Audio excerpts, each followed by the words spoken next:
백두산 전설.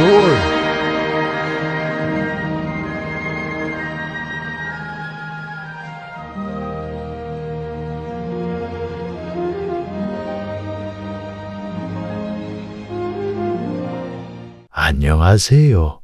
오늘은 백두산 여신과 지옥신의 전쟁에 얽힌 이야기를 해드리겠습니다. 옛날 옛적에 백두산의 백두산신은 여신이었습니다. 아름다운 백두여신은 마음씨가 착하고 싹싹하여 사람들은 한없이 화목하고 행복스러운 나날을 보내었습니다. 그런데 그러한 태평세월을 짓밟으려는 자가 있었으니 그가 바로 지옥신이었습니다. 지옥신은 천만 길 깊은 땅 속에 있는 용암을 백두산으로 내뿜어서 삼라만상을 태워버렸습니다. 그래도 성차하지 않은 지옥신은 얼음신과 야합하여 백두산을 얼음산으로 만들어 놓았습니다. 백두여신은 지옥신의 악착스러운 만행의 치를 떨면서 꼭 복수하리라 다짐하였습니다. 아름다운 백두산을 다시 찾으려면 용감하고 지혜로운 자식들이 있어야 하겠다는 마음이 든 백두여신은 천신에게 자식을 점지해달라고 기도를 드렸습니다. 과연 석 달 열흘 후에 태기가 있게 되었습니다. 백두여신은 잉태하여 3년 석 달 만에야 해산하게 되었는데 단번에 7 아들을 보았습니다. 백두여신이 인삼, 영지, 불로초와 같은 귀중한 약을 먹으면서 태아를 키워서 그랬던지 그녀의 젖무덤은 남달리 컸고 젖은 남달리 많아서 7형제가 배불리 먹기에 넉넉하였습니다. 자식들도 병이 없이 무럭무럭 자라났습니다. 추워도 추위를 모르고 더워도 더위를 모르면서 끌끌하게 커가는 그들의 용맹과 힘은 그 누구도 당해내지 못했습니다. 애들이 다 자라자 백두여신은 7형제를 앉혀놓고 말했습니다. 오늘 너희들에게 이름부터 지어주어야겠다. 맞이는 일성, 둘째는 이성, 셋째는 삼성, 넷째는 사성, 다섯째는 오성, 여섯째는 육성, 일곱째는 칠성이다. 너희들의 아버지는 하늘의 신이기에 너희들 이름에다 별 성자를 썼다. 내가 너희들을 낳은 것은 지옥신을 쳐엎기 위해서였다. 인젠 너희들 나이도 적지 않으니 제각기 세상에 나가서 훌륭한 스승을 모시고 하나씩 재주를 배워오너라. 너희들이 돌아오면 우리의 원수인 지옥신을 쳐엎고 백두산의 영원한 안정을 도모하여야겠다. 어머니의 무거운 부탁을 아는 칠형제는 행장을 꾸려 제각기 7 방향으로 길을 떠났습니다. 그들의 스승들은 백두여신의 자식들을 일심정력을 쏟아 가르쳤습니다. 백두산의 7형제는 저마다 비범한 자질과 총명한 지혜로 하여 스승들의 재주를 훌륭하게 배워냈습니다. 7형제의 스승들은 저마다 제자의 훌륭함에 감복하여 옷같은 제 딸과 백년가약을 맺어주었습니다. 7형제는 재간을 배운 후 각기 아내를 데리고 어머니를 찾아 떠났습니다. 떠나던 날이 한날 안시였던 그들이 하늘의 도움을 받았던지 어머니를 찾아온 날도 한날 안시였습니다. 일성이가 아내의 손목을 잡고 한 고갯마루에 올랐을 때였습니다. 난데없던 아름다운 여인이 그들 앞에 나타났습니다. 그녀는 갖은 아양을 떨면서 말했습니다. 거룩한 백두여신의 아드님이여, 그대는 어이하여 얼음이 뒤덮인 빙산으로 돌아가려 하시나이까. 이곳에서 서북쪽으로 나아가면 하나의 큰 왕국이 있사옵니다. 그곳 임금님께서는 지금 용맹하고 지혜로운 대신을 물색하고 있사옵니다. 그대가 가시면 임금의 총애를 독차지하고 세세대대로 부귀영화를 누릴 것이옵니다. 소인은 임금께서 파견한 사신으로서 그대를 모셔가려 왔사오니 부디 사양하지 마옵소서. 일성이는 정신이 좀 떨떨해지는 것만 같았습니다. 임금의 사시는 꿀 같은 말만 붙여댔습니다. 어머니와 형제들의 걱정은 할 것도 없사옵니다. 어머님은 모셔다 국모로 봉하고 형제들은 모셔다 대신을 삼게 할 것인즉 3번 다시 생각하고 극락세계를 버리지 말기를 바라옵니다. 이 말까지 듣고 보니 귀가 솔깃해서 일성은 어쨌으면 좋은지 몰라서 망설였습니다. 하지만 아내가 나서서 남편을 깨우쳐 주었습니다. 낭군님께서는 어머님의 당부를 받고 떠난 몸이오니 어머님을 만나보시고 대답함이 옳은 줄로 아옵니다. 임금의 사시는 앞길을 막아섰습니다. 이렇듯 좋은 기회를 잡으셔야죠. 인생은 덧없습니다. 낭군님, 큰일을 할 사람은 길가의 풍설의 귀를 막으셔야 하옵니다. 일성은 아내의 말을 듣고 고향으로 발길을 옮겼습니다. 임금의 사시는 흥, 하고 표현이 사라졌습니다. 7형제는 하루 사이에 어머니 앞에 나타났습니다. 어머니는 7 아들이 저마다 재주를 배워온 데다가 모두 얌전한 색시까지 데리고 왔는지라 기쁨이 한량없었습니다. 일성이가 동생들 앞에서 요염한 계집을 만났던 이야기를 들려주었습니다. 모두 배를 끌어안고 웃으면서 자기들도 그런 일을 겪었다고 하였습니다. 그건 모두 지옥신 놈의 작단이다. 너희들이 만났다는 그 계집은 요기가 틀림없다. 어머니의 이런 일깨움에 7 형제는 눈이 둥그레졌습니다. 그 계집이 지옥신이 파견한 요기일 것이라고까지는 누구도 생각지 못했던 것입니다. 너희들은 어느 길로 가려느냐? 그 요기가 가자던 길로 가려느냐? 아니면 힘과 용맹을 떨쳐서 이 어머니의 원을 풀어주겠느냐? 7형제와 그의 며느리들은 어머님께 절을 올리며 한입같이 우렁차게 말하였습니다. 백두후손의 명예를 떨치겠나이다. 하하하. 어머니는 통쾌하게 웃었습니다.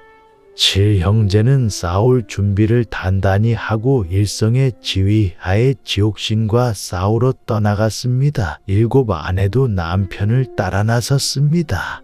백두여신은 며느리들만은 못 간다고 굳이 만류하였으나 7 며느리는 어머님, 우리가 따라가야 싸움도 더 잘할 겁니다. 우리 모두 무예와 슬기를 익혔습니다. 하고 어머니를 안정시켰습니다. 그들이 백두산 상상봉 어구에 당도하였을 때였습니다. 고야하고 황막하던 산야에 갑자기 광풍이 휘몰아치며 호박 같은 돌들이 하늘을 메우며 먼지처럼 날아왔습니다. 일성이와 그의 색시가 앞으로 나서 흩날리는 돌들을 방패로 막았습니다. 그들 둘이 바람이 이는 곳을 바라보니 용문봉과 천문봉 사이에서 흰 괴물이 작간을 피워대고 있었습니다. 일성인의 부부는 동생들을 안전한 곳에 피신시키고 갑옷 속에 감추었던 날개를 펼치고 하늘 높이 날아올랐습니다. 이놈아, 담력이 있거든 내 칼이나 받아라. 하고 일성이는 괴물한테 호통쳤습니다. 괴물도 하늘에 날아올랐습니다. 괴물은 기다란 쇠뭉치를 휘두르며 일성인의 부부를 향하여 마구 달려들었습니다. 일성인에는 둘이 다 칼을 날리며 좌우에서 괴물을 협격하였습니다. 한 쌍의 칼과 한 가닥의 쇠뭉치가 마주치는 소리는 천지를 진동하였고 튀는 불꽃은 별 무리를 방불케 하였습니다. 한창 싸우던 괴물은 정수리를 얻어맞고 붉은 피를 좌르르 쏟으며 백두산 얼음 위에 떨어졌습니다. 순간 얼음산들이 사태처럼 쏟아져 내리며 백두여신의 아들 며느리들을 단김에 삼켜버리려 하였습니다. 이때 이성인의 부부가 나서서 두 쌍의 눈으로 시퍼런 불빛을 뿜었습니다. 그 불빛은 천만도의 열로 끌어 번지는 용암 마냥 그들을 육박해 오고 있는 얼음산들을 물로 만들었습니다. 삽시의 얼음이 녹아내리면서 강물이 성난 바다처럼 사품치기 시작하였습니다. 물결은 금시의 7형제들을 휘말아갈 듯 경량을 곤두세우며 울부짖었습니다. 이때였습니다. 삼성인의 부부가 현장에 나서서 새까만 채찍을 들더니 장! 하고 야무지게 쳤습니다. 감대사납게 날뛰며 기승을 부리던 물은 더는 범람하지 못하고 고를 따라 유유히 흘러갔습니다. 7형제가 서로 맞잡고 승리의 환성을 올릴 때 하늘이 새까매지면서 수많은 괴물이 시뻘건 혀를 내두르며 그들을 덮쳤습니다. 백두여신의 자식들이 한마음 한뜻으로 괴물들과 맞싸웠습니다. 그들은 저마다 천자루의 은빛 칼을 휘둘러댔습니다. 그것은 14개의 은빛 다리 먹장구름을 희롱하는 것 같았습니다. 괴물들의 머리는 떨어져서 우박처럼 쏟아졌습니다. 그런데 웬걸 머리 떨어진 괴물들이 죽기는커녕 하나가 떨어지면 둘이 되어 더더욱 무시무시하게 날뛰었습니다. 칼로는 도저히 괴물들을 당해낼 수가 없었습니다. 이때 사성인의 부부가 구중천으로 솟구쳐 올라가서 구름 뭉치를 10십자로 갈라서 동서남북으로 띄워 보냈습니다. 태양의 강렬한 빛발이 괴물들을 비추었습니다. 괴물들은 대바람에 몽둥이의 정수리를 얻어맞은 것처럼 내 다리를 뻗어버리고 땅바닥에 참참 쓰러졌습니다. 치열한 싸움을 치러서 7형제는 마침내 큰 승리를 하였습니다. 그들은 승리의 기쁨을 한가득 안고 어머니를 찾아왔습니다. 어머니는 연회를 베풀고 그들의 승리를 축하하였고 7형제의 결혼 잔치도 굉장히 치러주었습니다. 잔치가 거의 끝날 무렵에 싸움에서 큰 공을 세우지 못한 5성이네와 6성이네는 어머니와 형제들에게 볼 일이 있어서 밖에 잠깐 나갔다 오겠다고 하였습니다. 그러나 1시경이나 지나도 그들은 돌아오지 않았습니다. 1성이네가 그들을 찾느라고 뜰하게 나서니 희한한 경상이 나타났습니다. 집 앞에 기름진 벌이 생겨났고 벌에서는 오곡이 한참 익고 있었습니다. 전야가 끝나는 곳에는 초원이 펼쳐졌는데 살이 피둥피둥한 가축들이 무리를 지어 다니고 있었습니다. 멀리서부터 다섯째와 그의 아내가 손에 손을 잡고 달려와서 웃으며 작은아마 우리의 선물이옵니다. 형제들은 물론 백두여신도 그들의 기특한 선물에 입을 다물지 못하였습니다. 한창 기뻐들 하는데 어디선가 싱그러운 송진 냄새가 풍겨왔습니다. 바라보니 황막하던 백두산야가 우를 창창 밀림으로 변해 있었습니다. 우중충한 밀림 속에서 6성인의 내외가 꽃을 한 아름씩 걷어 들고 그들한테로 나란히 걸어오고 있었습니다. 백두산이 변모되었다는 소식을 들은 지옥신은 분을 참지 못하였습니다. 그는 입말을 긁어모아 직접 출전하여 아름답고 부유한 백두산을 괴멸시키려고 사면팔방으로 쏘다니면서 독약을 뿌려놓았습니다. 수초가 마르고 짐승들이 넘어지면서 일대 재난이 일어났습니다. 모두 당황하는데 7성인의 내외관이 자신만만하게 말하였습니다. 어머님, 형님들 근심하지 마십시오. 이 7제네가 있지 않습니까? 그들 내외관은 붉은 약봉지와 푸른 약봉지를 꺼내다가 물에 풀어서 기껏 마시더니 하늘로 날아 올라갔습니다. 그들은 하늘에 올라가서 싸하고 동서남북을 향하여 약물을 내뿜으며 한 사람이 한 구간씩 도는 것이었습니다. 그리고는 생글생글 웃으며 집으로 돌아왔습니다. 이윽고 피해를 입었던 삼림과 풀과 오곡은 다시 푸르싱싱하게 되었고, 누워서 버둥거리던 짐승들은 몸을 부스스 털고 일어나서 걸어 다녔습니다. 이와 반대로 약물 맞은 괴물들은 당장에서 목을 비틀고 죽었습니다. 그 속에는 지옥신도 들어 있었습니다. 그 후부터 백두산은 다시는 재앙을 입지 않고 번창했습니다.